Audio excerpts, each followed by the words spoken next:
আরো ক কিলোমিটার? আমরা এখন স্টেশনে দাঁড়িয়েছি ট্রেনের অপেক্ষায়।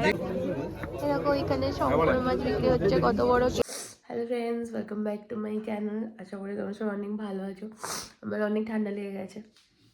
আজকে হচ্ছে সানডে 14th of December। তো আজকে একটা বিয়ে বাড়ি আছে, জানতাম না, ঠিক আছে এসে জানলাম। তো যাবো হচ্ছে বিয়ে বাড়িতে। খাওয়া দাওয়া হয়ে গেছে, জামা কাপড় বের করে রেখেছি। আমার প্রচণ্ড ঠান্ডা লেগে গেছে, তাও যেতে হবে। ঠিক আছে, বিয়ে বাড়ি মিস করা যাবে না, ফার্স্ট বিয়ে বাড়ি। সোয়েটার পরবো এটা, আর তার সাথে পরবো হচ্ছে নতুন স্কার্ট নিয়েছিলাম, এটা পুজোতে পরা হয়নি, তোমাদের দেখাবো ওখানে। এগুলো পরবো আর একটু রেডিও হবো। মেকআপ সব বের করে রেখেছি, দেখতে থাকো ফুল ব্লগ। এখানে কিছু, এখানে চুড়ি, এই হচ্ছে সোয়েটারটা। সোয়েটারটা দিয়ে পরতে হবে কারণ অনেক ঠান্ডা লেগে গেছে। আর এই হচ্ছে আমার স্কার্ট, এই দেখো এরকম একটা অর্গানজা স্কার্ট, কালারটা খুবই মিষ্টি। সাথে আমি টপও কিনেছিলাম, কিন্তু সেটা আর পরা যাবে না কারণ কি শীতকাল, আর আমার হেভি সর্দি লেগেছে। তো দেখো রেডি হয়ে গিয়েছি, এই যে বিয়েবাড়ি যাওয়ার জন্য। এই টপসটাও নতুন আর এই স্কার্টটাও নতুন, পুজোতে নিয়েছিলাম। একটাও হচ্ছে গিয়ে পরা হয়নি। আর এই ইয়ারিংটা পরেছিলাম, মা দীঘা থেকে এনে দিয়েছিল। আর এটা আই মেকআপ, লাল লিপস্টিক, ব্যাস এই হচ্ছে ফুল লুক। তারিখে বিয়েবাড়ি যাবো হচ্ছে আমার বাবার, মানে আমার পাপার দাদুর, মানে এক দাদু, তার হচ্ছে যে মানে নাতনির মেয়ের বিয়েতে, অনেক বড় রিলেশন, মানে যার বিয়ে সে তার মেয়ে হচ্ছে তার মাসি হই, এটা হচ্ছে ব্যাপার। মানে তার মা আমার মায়ের বয়সী, ঠিক আছে। তো চলো, অনেক বড় সম্পর্ক সেখানেই আছে। আর আমরা যাবো হচ্ছে সংহতি, ঠিক আছে। ড্রেস কেমন লাগছে অবশ্যই জানিও। তো দেখো আমি ব্যাগটা নেবো, চুড়ির সাথে ম্যাচ হয়ে গেছে। তো দেখো আমি এই জুতোটা পরবো, ঠিক আছে। নিচে স্টকিংস পরে নিয়েছি। তোমরা দেখো বেরিয়ে পড়েছি, এই যে দিদি ফোন করছে। দেখো আমরা এখন বেরিয়ে পড়েছি, ঠিক আছে। রাজের হাতে গিফট, আর এই যে মা, আমি চাদর জড়িয়ে নিয়েছি কারণ প্রচুর ঠান্ডা, আচ্ছা ভালো ঠান্ডা। আমরা স্টেশনে এসে বসে আছি দেখো।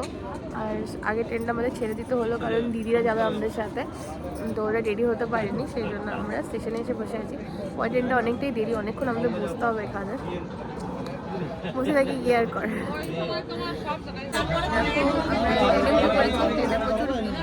আমরা হচ্ছে সংহতি উঠে যাওয়ার ট্রেন পাইনি, তাই জন্য দত্তপুর লোকালে উঠে গেছি।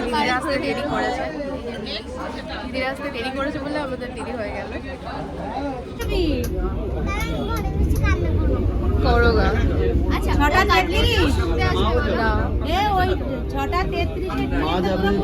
আমার ভাই কোথায়, ওই যে এই দেখো আমরা দত্তপুকুর স্টেশন চলে এসেছি, ব্যাকে ভিডিও হচ্ছে। এবার দত্তপুকুর স্টেশন থেকে আবার আমাদের ট্রেন ধরতে হবে। হ্যালো, তোরা যখন ট্রেনে বসেছিলি তখন আমি দেখিয়েছি, আচ্ছা সবাই সাজটা দেখিয়েছি। আমরা এখন স্টেশনে দাঁড়িয়েছি, ট্রেনের অপেক্ষায়। দাদা আসেনি, দাদা একদম থেকে আসবে। আমরা দত্তপুকুর অব্দি চলে এসেছি, এখান থেকে আবার ট্রেনে উঠবো। কি ভিড়, উঠতে পারছি না, প্রচন্ড ভিড়, আমরা উঠতেই পারছি না। কি সমস্যা জীবনে, এই লাইনে কোথাও যাওয়া মানে। দত্তপুকুর থেকে উঠেছিলাম বনগাঁ লোকালে, কি পরিমাণ ভিড় জাস্ট দেখো। কোনো রকমে চিটে চাপটে হয়ে দাঁড়িয়েছিলাম আর কি। তো মানুষজন হচ্ছে ঘুমা নামবে, বিড়া নামবে, সেখানেই আর কি ফাঁকা হবে কিছুটা। আমাদের কি ভিড়, ভুল করছো, এখানে উঠে বললে টুক করে উঠে পড়তে, তারপরে সিট। হ্যাঁ আমি তো অনেক টাইম থেকে সিট পেয়ে যেতাম, আমি বসি না, তাই না। লেটা মাছ, এগুলো ধরে আনা মাছ। এই গাড়িগুলো 1200 টাকা। দেখো এখানে শঙ্কর মাছ বিক্রি হচ্ছে, কত বড় কেটে কেটে, ঠিক আছে, কত বড় কেটে বিক্রি হচ্ছে। আমি 200 টাকা 250 টাকা আছে, ওগুলো বেচে না গ্রামে, তো কাস্টমার অবজেকশন হলে আর খাবে হচ্ছে কি ছোট ছোট কুমড়ো। তো দেখো আমরা সংহতি স্টেশন নেমে সামনের দিকে এগোচ্ছি, মানে 5 মিনিট যেতে হবে। খুব ভালো ভালো টাটকা সবজি ছিল, কিন্তু রাস্তাটা প্রচুরই পচাই, দেখো একদম বাজে রাস্তা। হেঁটে আমাদের যেতে হবে 5 মিনিট। হ্যাঁ, আর আজকে হচ্ছে পূর্ণিমা। তো দেখো ওই যে বিয়ে বাড়ির লাইট দেখা যাচ্ছে, এটা অনেক বেশি গ্রাম, প্রচন্ড। আগে রাস্তাটা পুরো অন্ধকার ছিল, এটা বাঁশ বাগান আরো কি কি জানি বাগান। ওই যে সামনে বিয়ে বাড়ির গেট, এটা বাড়িটা সুন্দর আছে। চলো চলে এসছি বিয়ে বাড়ির গেটে। আরো ক কিলোমিটার আরো ভেতরে যেতে হবে এখনো রাস্তা দিয়ে। খেতে পারবে না তাহলে ঠিকই আছে। ভালোই আছে। দেখো ঝিকিমিকি লাইট করেছে, ভালো লাগছে। ভালো লাগছে।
এখন পকোড়া খাচ্ছি, মানে ভেজ ননভেজ দুরকম পকোড়া আছে, ফুচকা আছে, আর এই হচ্ছে কফি। কফিটাও খেয়েছি, দারুণ ছিল। এই বিয়েবাড়িটা কিন্তু আমাদের সম্পর্কের মধ্যেই বিয়েবাড়ি আসলে, কারণ আমার যে দাদুরা ছিল, মানে দাদু আমার ঠাকুরদা, তো ঠাকুরদার যে ভাই, তাদের হচ্ছে বংশের বিয়ে এটা। তো এখানে হচ্ছে যার বিয়ে হচ্ছে আমি তার মাসি হই বললাম, মানে যাকে দেখালাম আর কি কনেকে। তো ওর মানে ওরা বেশি দিন তো থাকতো না, আমাদের ওখানেই বাড়ি আর কি, মানে আমার যেখানে দেশের বাড়ি সেম ওদের ওখানে বাড়ি। তো সবাই যেরকম হয় আমরা ছুটির সময় যেতাম, ছুটির সময় দেখা হতো। তো তারপরে এলাম, আমার বরের সাথে সবাইকে পরিচয় করালাম, সবাই খুব মজা পেলো আর কি বরের সাথে পরিচয় করে, কারণ ওরা কেউ আমার বরকে দেখেনি আর আমার বড় ওদেরকে দেখেনি, তো সবার সাথে পরিচয় হলো। তো এই দেখো খেতেও বসে গেছি। এখানে যেহেতু গ্রামের দিকে বিয়েবাড়ি, আর গ্রামের দিকে যে কোনো বিয়েবাড়িতে প্রচুর মানে আত্মীয় স্বজন আসে আসলে। আর গ্রামের পাড়ে কী বলো তো, সব ঘরেই বেশি বেশি লোক থাকে, তাই লোক নিমন্ত্রিত লোকের সংখ্যা বেশি হয়ে যায়। তাছাড়া আমাদের এই যে জ্ঞাতি বলো, আমাদের বিরাট বড় ফ্যামিলি আর কি, সব মেয়েরা তাদের জামাইরা সব এসছে, মানে আমি যেমন জামাই নিয়ে গেছি, তো আমার দিদিরাও তাই। তো অনেক লোক হয়ে গেছিলো, প্রায় 700 লোকের মতো নিমন্ত্রণ ছিল, আরও বেশি তো কম নয়। তো সেই জন্য খাবার ওখানে খুব ভিড় ছিল। তো দিদিরা ফার্স্টে খেয়েছে, মানে আমার বর্ণালী ওরা, সম্পাদি ওরা আর কি, মানে চর্দি বর্দি ওরা। তো দিদিরা যে জায়গাটা রেখেছিলো আমরা ওখানে গিয়েই তারপরে বসেছিলাম, মানে মিউজিক্যাল চেয়ার, একজন চাললে আরেকজন আগে থেকে বুকিং করে আছে, এরকম টাইপের একটা ব্যাপার, ট্রেনের সিটের মতো। তো আমরা বসলাম খেতে। তো আমার শরীরটা তো ভালো ছিল না, তোমাদের বললামই। খাবারের মেনুগুলো যেগুলো করেছিল প্রত্যেকটা খাবার প্রচণ্ড টেস্টি ছিল, প্রচণ্ড রান্না ভালো ছিল। মানে আমি সব নিই না, কারণ খাবার নিয়ে নষ্ট করতে আমার ভালো লাগে না। তাই আমি যেগুলো যেগুলো খাবো শুধুমাত্র সেগুলোই নিয়েছিলাম। আর বাকিরা মোটামুটি সবই নিয়েছে, আমার বর বলো ভাই বলো। তোরা বলো প্রতিটা রান্নাই খুব ভালো হয়েছে খেতে। আমি আমার পাবদা মাছটা নিইনি, আমি কাতলা মাছটা হয়েছিল ওটা নিয়েছিলাম। আর রাইস মানে ফ্রাইড রাইস নিয়েছিলাম। আর চিকেনটা ছিল, চিকেনটা খুব স্পাইসি ছিল, ভালো খেতে ছিল। তো মেনুগুলো ছিমছাম মেনু করেছে, আর জাস্ট ভালো খাওয়া যাবে এরকম মেনু। তো যেটুকু খেয়েছি অল্প করেই খেয়েছি, কারণ এই যে পকোড়াটা করেছিল না, ওটা পকোড়া ছিল না, ওটা খানিকটা ড্রাই চিলি চিকেন মতো ছিল। তো খুব টেস্টি ছিল বলে এক গাদা খেয়ে নিয়েছি। আর তার পরপরই জাস্ট তার 20-25 মিনিটের মধ্যে আবার খেতে বসেছি। অত খাওয়া যায় বলো? তো সেই কারণে বেশি খেতে পারিনি। আর আমি গিয়ে আমার যেটা ভালো লাগে আমি সেটাই বেশি খাই, মানে এক গাদা খাবার আমি খেতে পারি না, এটাই হচ্ছে ব্যাপার। তো এই তো খাওয়া দাওয়া করে চলে এলাম, দেখো ইতিমধ্যে বড়ও চলে এসছে। তো আমাদের খাওয়া দাওয়া হয়ে গেছে, আর আমরা এখন বসে আছি বাইরেটাতে। খুব সুন্দর আলো দিয়েছে, কিন্তু ব্যাপারটা হচ্ছে আমরা এখন বাড়ি যেতে পারছি না। আমি ট্রেনটা অনেক দেখতে, লাস্ট ট্রেনে বাড়ি যাবো 11টা 8-এ ট্রেন, এখন হচ্ছে 10টা বাজতে যায়। ইয়ে মিমি, ইয়ে ভাই সোয়েটার হুডি পরছে, আমি পরে নিয়েছি, প্রচুর ঠান্ডা লাগছে। আমি কিন্তু ঠান্ডাটা বেশি।